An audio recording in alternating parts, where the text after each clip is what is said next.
Hello, everyone. Thank you so much for joining for this roundtable discussion that we had with a few session winners. Claire, why don't we introduce them? Yeah, we're very excited to have two filmmakers with us today. It's really nice because we've got a live action and an animation piece for you. I think this will be the first animation that we've done in this style, so it'll be interesting. Actually, I think it'll be right. interesting to see what our audience has to say. We can see that there's quite a few of you logged on and watching, so if you do have any questions for our filmmakers, we will be passing them on, so do chat away in the chat room and we'll be pulling a few of those questions up during the stream. Yeah, absolutely. Hearing any of your thoughts, comments, questions is really nice, so fire away. But I think then, without further ado, it is time to say hello to our filmmakers, Daniel, John and Tawanda. Hello everybody, how are you both? Yeah, we're good. I'm good. I don't know how Dan is, but I'm good. Good. So, Tawanda, we've got you over in New York. Yes, sorry. Do you want to... Oh, sorry. I was going to say, do you want to introduce yourself, the name of your project, and just a little bit about yourself, like the role you played, a little bit about what's brought you to this point? Sure. My name is Tawanda Gona. I am a stand-up comedian based in New York. This is my movie, Skunks Don't Bark. All I gotta say about this is I play the skunk in it. I have my friend Nick. My friend Nick Chambers plays the therapist, and he does a great job. Finally, my friend Nick Canton animate this, and to be honest, they're the one. I wish they were here for this, but they both have like jobs, so they can't be on right now. And they're the ones that really carried all this, in my opinion. Like I wrote it based off an idea I had, I think like 6 years ago, where I just thought about a skunk who thought he was a dog one night. I think I was high, maybe, I'm not sure. Well, but you say this, when I saw that was the film title and then I saw the skunk, I was like, my God, it looks a little bit like my dog. yeah. And here he is. Do you want to say hello, Rupert? He is fast asleep, but I think he looks a little bit like a skunk. Yeah, I think I saw that, and I was just like, I think skunks have I was thinking about how skunks are they're not an ugly animal. It's just that they smell bad. And everyone's afraid of them for that reason. So I thought of it as just like, well, what would he say? What would that skunk say in therapy? Like, what would that skunk say if they had a chance to explain how they feel? So it kind of came from it went to that place. And it was just interesting to see that people responded to it, because it's one of those ideas that I had that I was just like, is this a thing that's gonna actually work? Like, are people gonna understand where this is coming from? Like, I felt really vulnerable about it, and because to be honest, this is my first time really getting into film at all. I've written pilots before, I've written screenplays and stuff like that, but I've never actually done all the steps here. So it was really cool. Before we delve any deeper into your film, Daniel, why don't you give us a little introduction to yourself and your film? My film has an unusual story as to how we got to the point. So actually, we run an actors service provider, so that we shoot showreels for acts in order to help build their portfolios. And the two actors came to me and said, we want to work together. Have you got anything? And I went away and spoke with my writer. We wrote this, which you'll see, this little showreel scene. And that's exactly what it was meant to be. We got there, we set up. We had 2 crew and myself, so 3 of us in total. And as we were shooting it, we slowly started to go, actually, this is working out better than we'd first anticipated. And actually, if we just add a little bookend either side, you've got a film.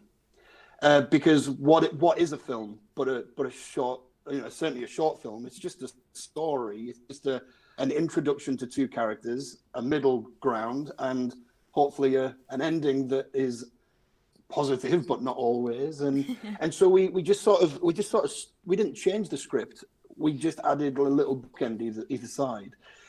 But with that came a few problems, which obviously I'm happy to talk about. We'll delve into those as we get your film up after we've seen Skunks Don't Bark. But just to give you a little warning, Daniel, you have frozen on our screen, but your sound is coming through okay. So it's up to you if you want to jump out and jump back in. It's totally up to you. Okay. As long as I'm not pulling a funny face, I'm happy to keep going. Oh, looks like you're sneezing. Oh, no, that's not a good look. No, it's fine. It's fine. I'll try and jump out and come back in. Okay. So Tawanda, right now we've just got up on the screen then Skunks Don't Bark. So you've told us that this was your first foray into filmmaking. Yes. And a little bit about the conception of the idea.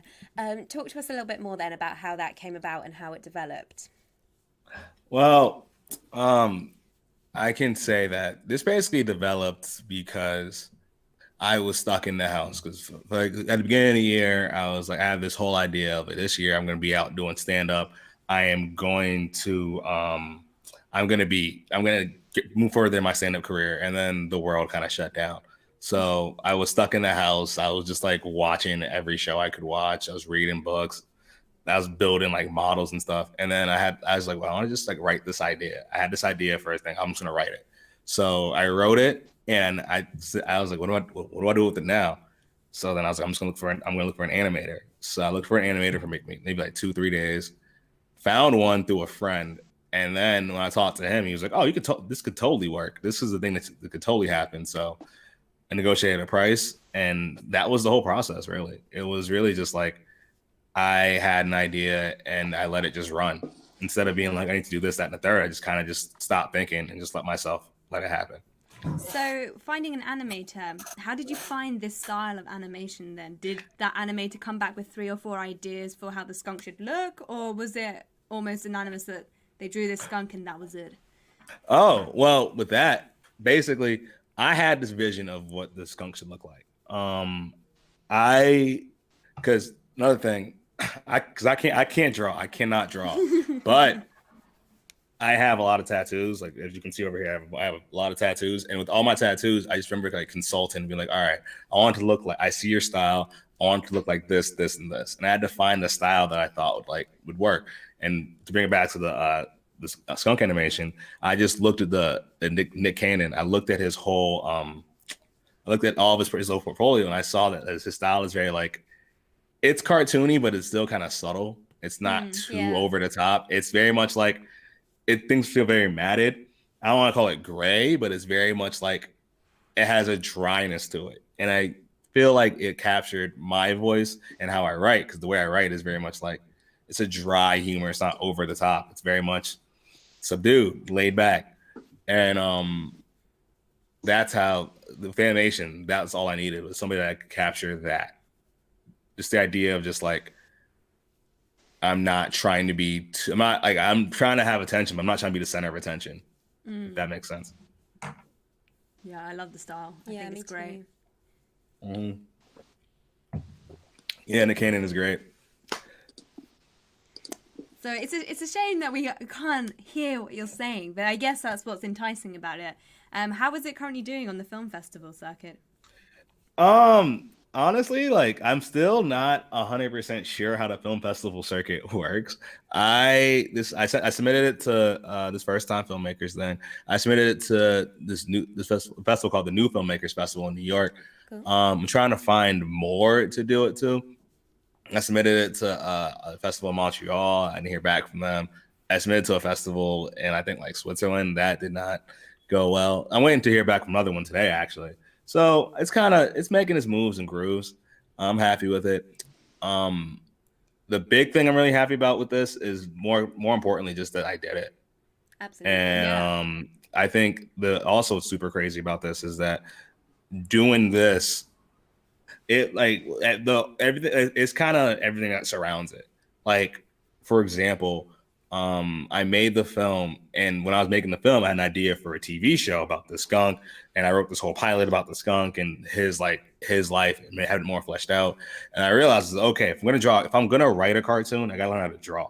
So I went and I bought an iPad and an Apple Pencil, and I just started drawing. I was drawing stick figures because I was like, all right, at some point I have to draw this myself, because what if I get to a point where I write this whole thing that's great and no one wants to make it? I have to make it myself. So I started drawing, and the drawing actually took off. I have a whole comic strip that I do weekly. Wow, cool. Yeah, and with that, it actually there's a small gallery in Brooklyn that let me have a table. So now I have a bunch of stuff set up there, and I track it all back to this. So I think I'm gonna put it in more film festivals as time goes on, but for now it's just that the affirmation that I can do this is sure. So means the world. So this is the pilot episode for that web series, is that correct? I feel like this in the pilot, this therapy part is a part of the pilot. The pilot beyond that is kind of it explains who the skunk is. It kind of shows what his life is like, and the actual pilot I have, I think he's wearing clothes, so that's a big difference. He has a roommate, and just the pilot I want, and the show that I eventually want to come to that I want to become is about just this idea of what the perception is of who you are versus who you really are, and how they both kind of interact with each other. So that is where it's at there. Honestly, again, this was a whole Corona project. I was like, I need to do this to not think about the world being on fire. So what an amazing Corona project. Yeah. Oh, thank you. I think that I had there was just a moment where I was just I was stuck in the house and I needed to do something. I couldn't go on Instagram Live anymore for 3 people, and I was like, I gotta make some art somehow. And this is what came about. So I have high hopes for what could happen later.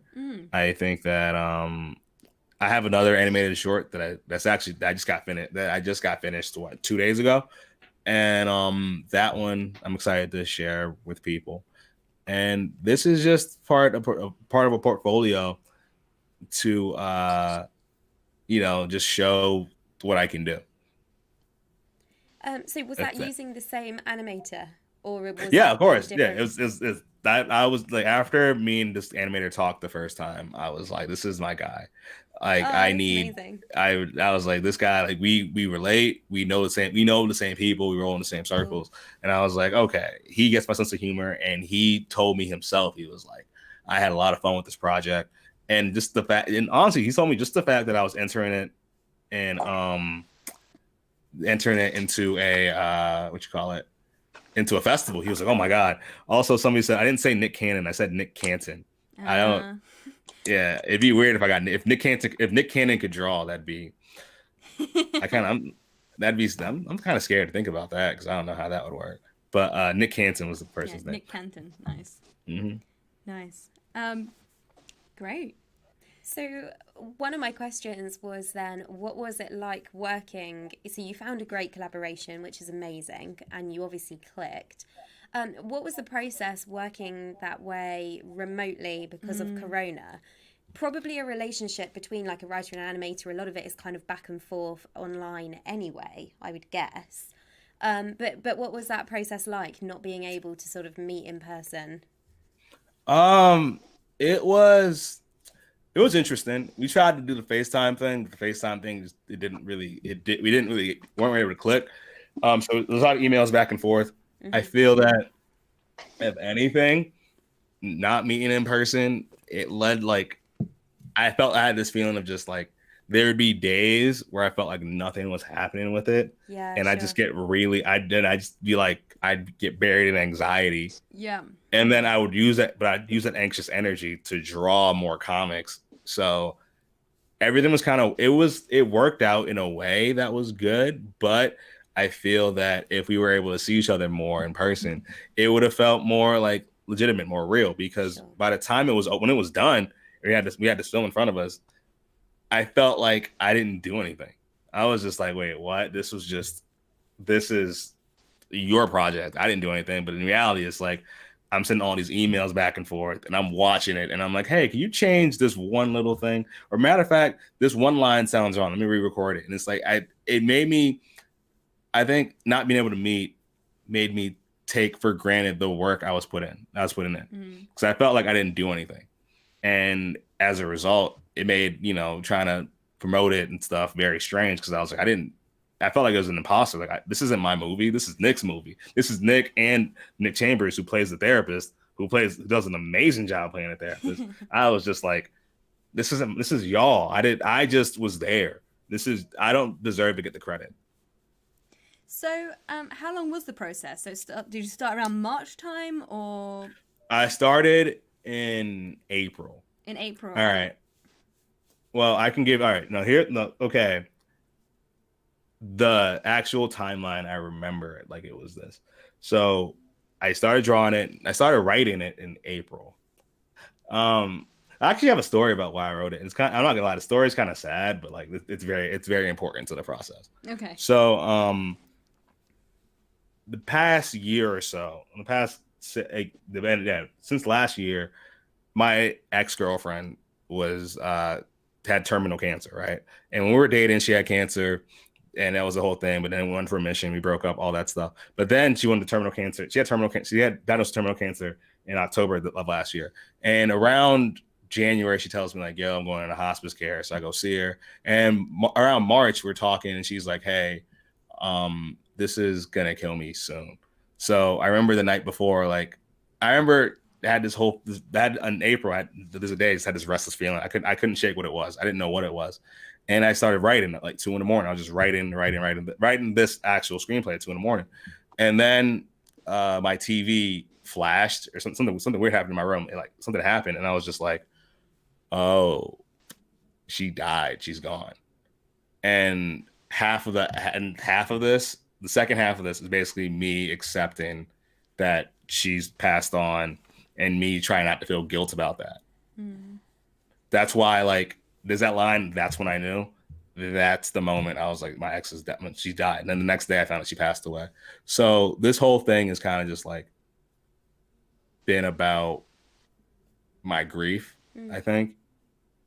And how my grief manifests is just like this idea, just like, why is everybody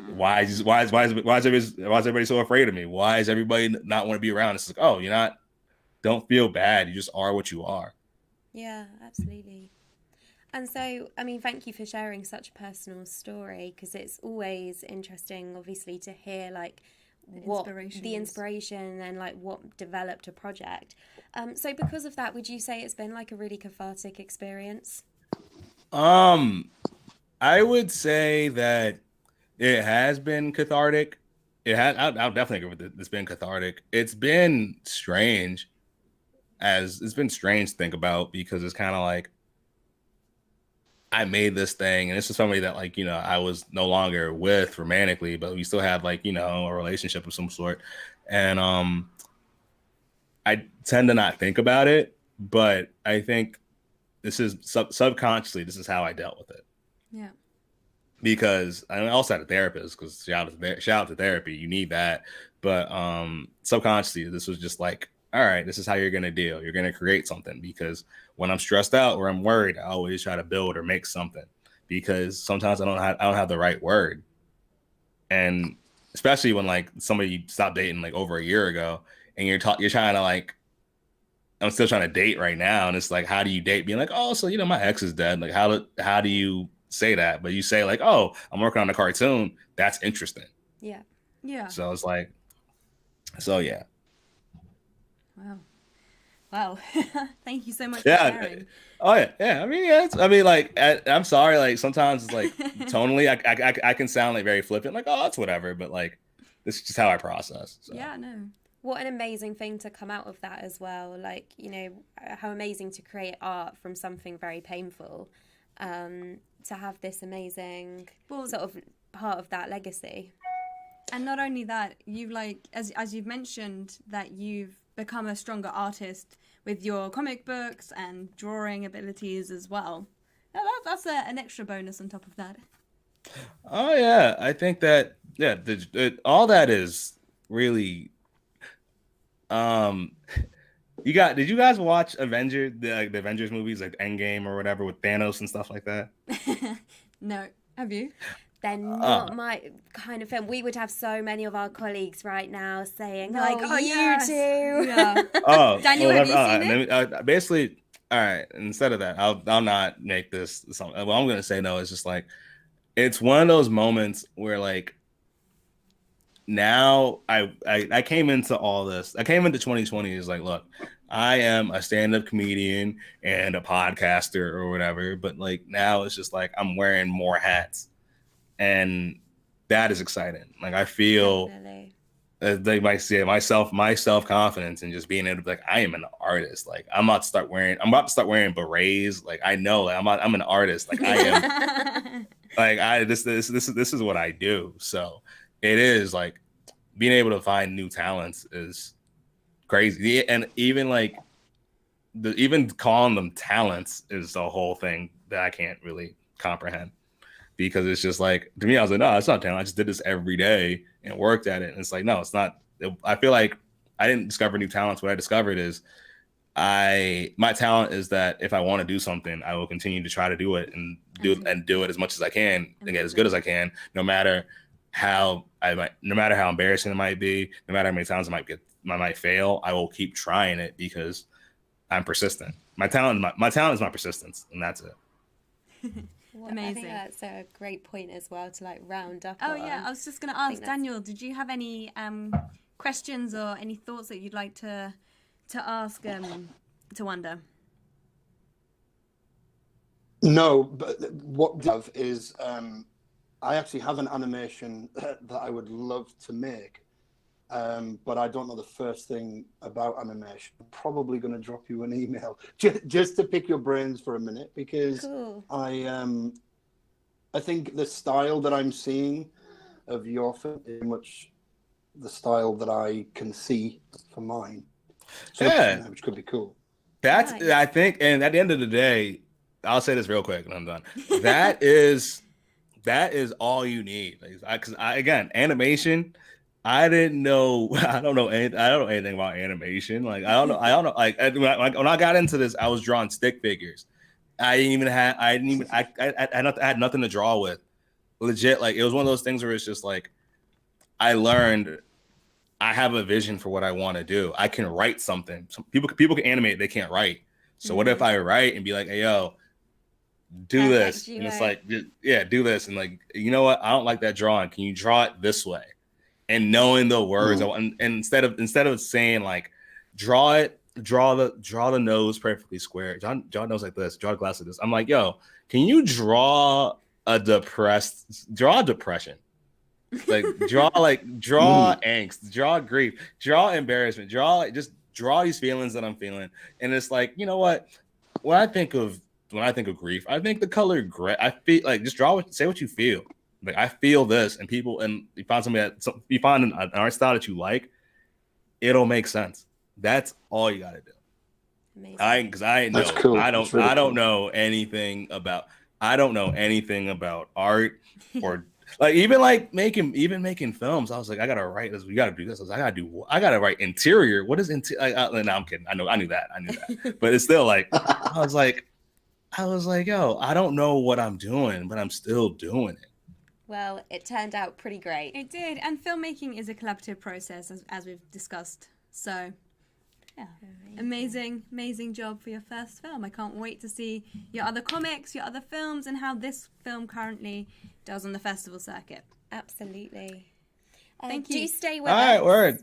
And if you have any Of questions course. for Daniel as we watch his films, do feel free to jump in and ask away. Oh, no doubt. Thank you guys so much for having me. I really appreciate that. You can find my comic strip on the Instagram page, Tawanda Draws, which is TAWAND. TAWANDRAWS.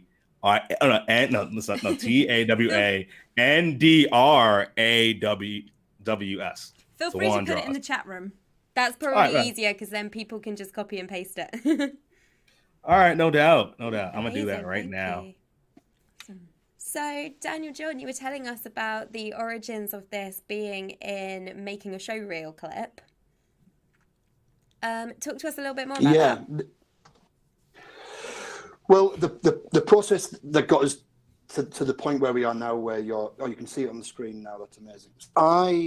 I started writing quite naively. I started writing a feature film, having never written even a short film, years ago.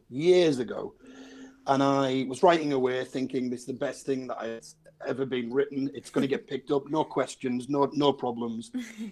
And it never got picked up. But there was a scene in there that it was like, oh, it's just too good not to like ever show anybody.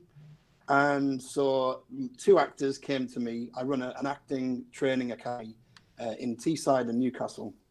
Nice. And we offer showreel services, amongst other things. We help build portfolios for actors.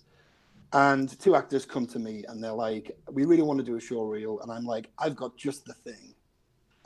So what I did was I sent the scene over to Emily Fairweather and said, I need something a bit like this. It just needs to be like sort of similar to this. And Emily Fairweather is an incredible writer. You should totally look her up. She's amazing.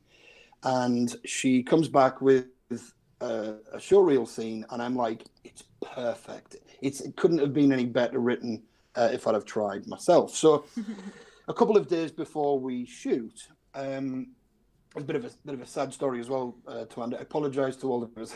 It's not a depression session.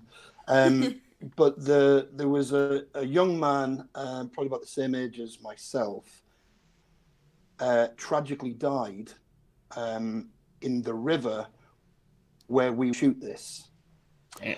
And I felt it would be a little tasteful to shoot it there, given the topic of the short film. At first I was like, can I shoot this at all? Like, am I, but then actually the message is quite positive, I think. So we went ahead and we changed the location to a car park, and we were shooting, and the performances were beautiful. We had really great lighting. Yeah, I can see that. It was shot on a tiny micro budget. Like, in fact, as much as it would cost to make a showreel, there was no other additional fund available to us. And as we're shooting, we start to see that actually this isn't quite cinematic. It's looking really beautiful. Like, we've got this amazing location to ourselves. It's like 11 o'clock at night. We've got it till 2 o'clock in the morning to do whatever we like. And we were faced with quite a lot of echo in the car park. And I was thinking, this might not work. This might be the worst showreel we've ever shot. So how did you overcome that problem with the sound? Well, we are very lucky. Had no budget, but we have an incredible sound guy who wasn't with us on the shoot because we simply didn't have enough money to pay anybody. But he very kindly offered to step in and do the sound mix for us. And he just used like a very simple, I think it was Cubase for the adding of sound effects and stuff. And I'm just looking here, if anybody's interested, I wrote it down. Isotopex RX. I don't know. I have no idea. And that was to do the noise reduction. And he just got rid of the echoes like in minutes, and it just totally transformed the piece. So when we were shooting the showreel, Ian Payne, who's our DOP, he's actually more of a documentary filmmaker, but works for us, creating narrative showreels primarily. Ian for like behind the scenes stuff, because he's really good at capturing like really organic and raw moments. But we started to collaborate and work on these little showreels, and we decided to just bookend the showreel so that we had an introduction that wasn't written, and we had a little outro, which you can see now, perfectly timed, by the way. And all of a sudden we had a short film, and it was like, I can't just release this and not try and do something with it. So I said to the actors, Jeff McDonald and David Armstrong, two incredible actors from Newcastle. I said, look, guys, I know you wanted a show reel so you could send it to casting directors. You might have to wait a little while because I think we need to be entering this into film festivals. And there was no hesitation. You know, they were like, well, surely that was the end goal in a short film or a feature film of some sort. Sure. So actually, exactly. we've skipped that step. Funnily enough, as a result of us, because I seen someone ask a question a little earlier, Chloe, how did joining and winning first-time filmmaker sessions change or modify your film goals? Funnily enough, exactly the same thing has happened about 2 months ago. I have 3 actors come to me, show reel. I start writing myself. I start writing the show reel. It's now 54 pages, which it was meant to be 6 to 7 pages. It's now 54 pages. We have some incredible actors attached to that. We still have a little way to go to make it into a feature, but it allowed me to actually, I've stolen my own ideas from other things and put them into one project. And some of the things do not work, and they're going to get trimmed and they're going to get cut. And whoever decides to make it with me is going to say, you've got to get rid of this character. It doesn't work. However, what I realized was 2 years ago, I was writing a feature film because why not? And I was going nowhere fast with it. In fact, if anything, it was incredibly painful to write and to get people even remotely interested. And in the meantime, I produced a comedy for Channel 4 Sparks. Very cool. And through that, I met some incredible people. And I sort of pitched this idea. And they were like, it's really good. You should totally do something with it. Amazing. But then what I've done is taken that story and put it into this new story. And it works, weirdly. Like I said, it'll need trimming. But I was like, all I've done is I've just stolen my own idea to make another idea more tangible and to give more depth to the story arc of what I'm trying to do. And I just think there's something quite magical about, even if it never gets made, one should never look at a project and say, oh, it never got made. It's a failed script or it's a failed idea.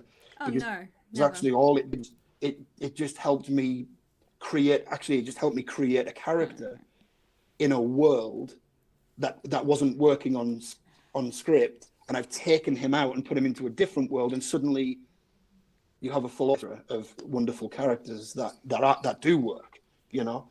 But like I say, I think there's a small chance that I'm running before I'm crawling, of course, and I'm not delusional. I do appreciate that, but I just feel like it's a good exercise nonetheless, because it's allowing me to learn where I've gone, where I'm going right, and what sticks with me and what attracts me. And so yeah, I don't know if that's helped, Chloe, but I think winning this particular award with you guys has helped me go.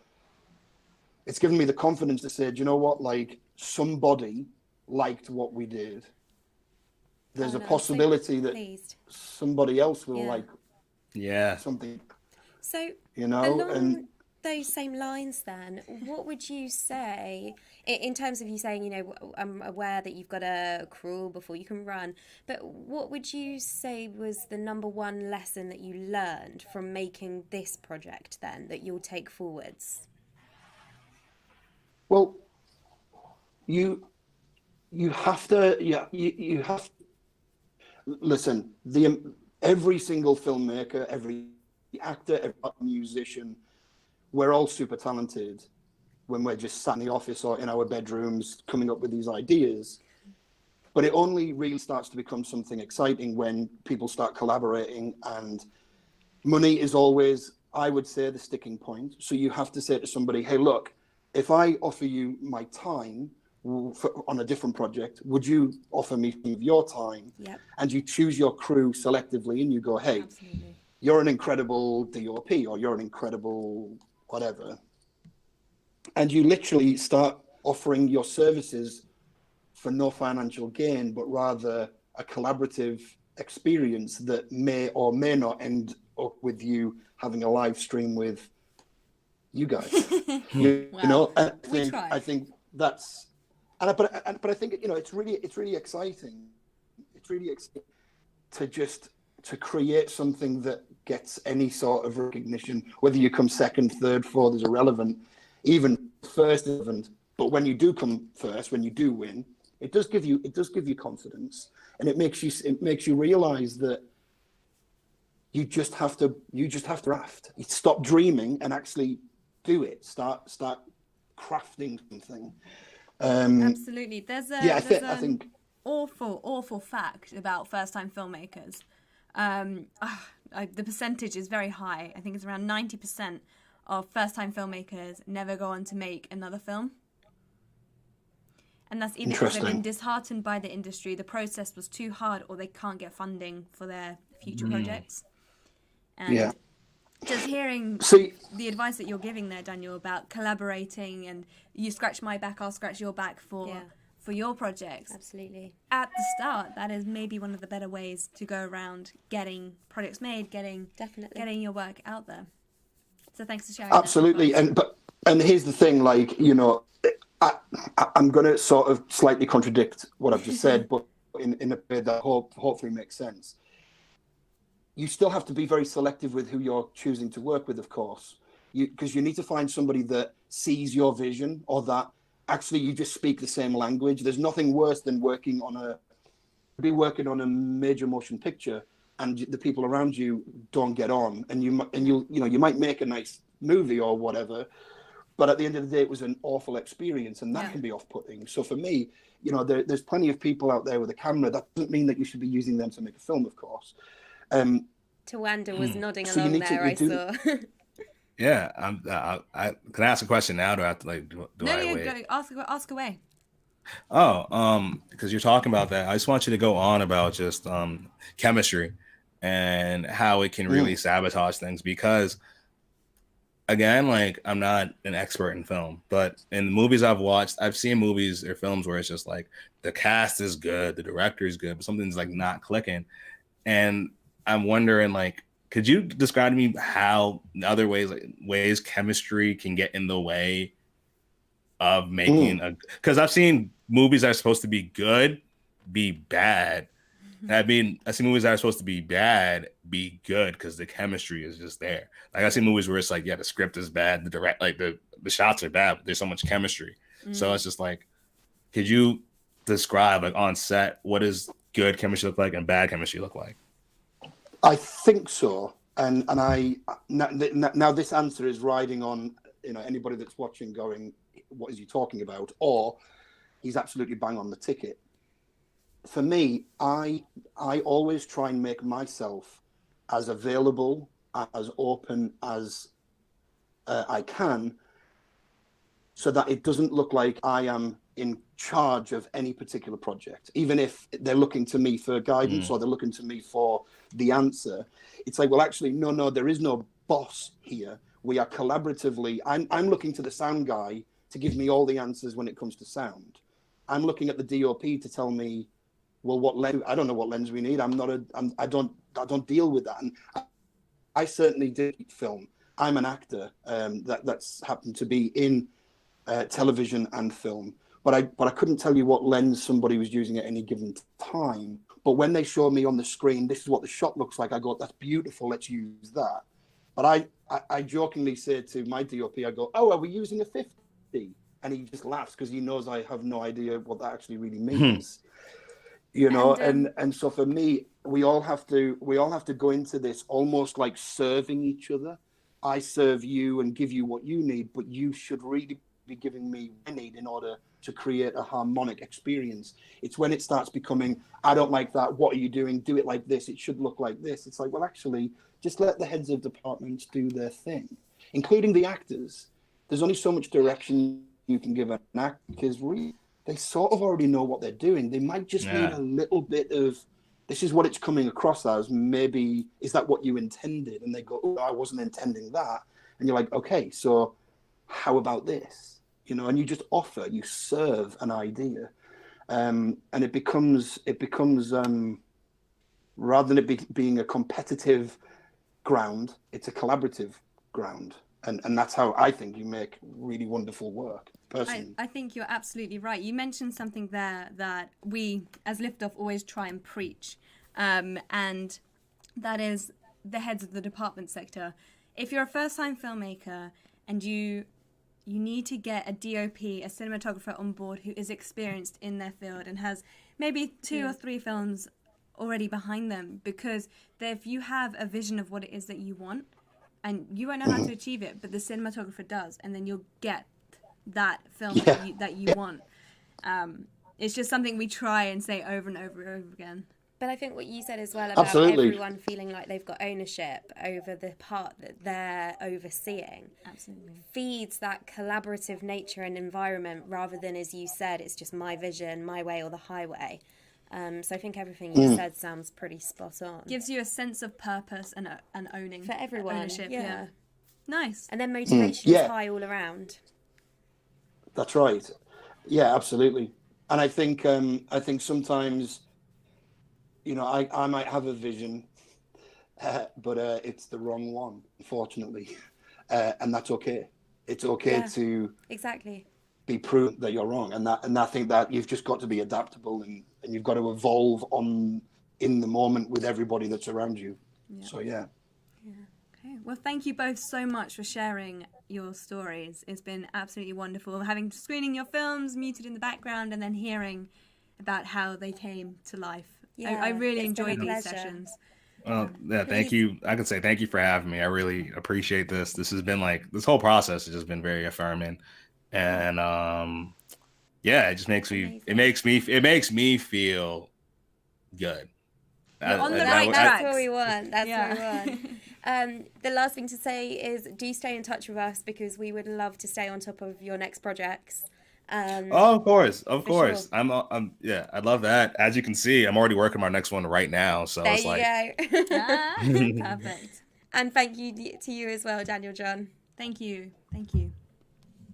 Not at all. Thank you very much, and without doubt, thank you so much. Thank you. Take care, guys. Bye-bye. I absolutely love those. Everyone always comes to the table with so many different experiences. God, we need to get our film going now. We do.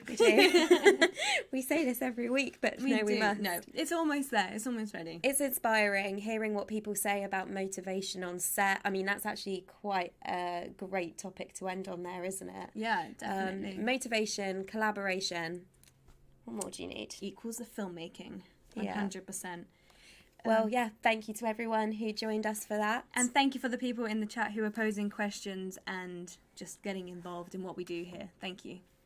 Have a good weekend, everybody. Bye-bye.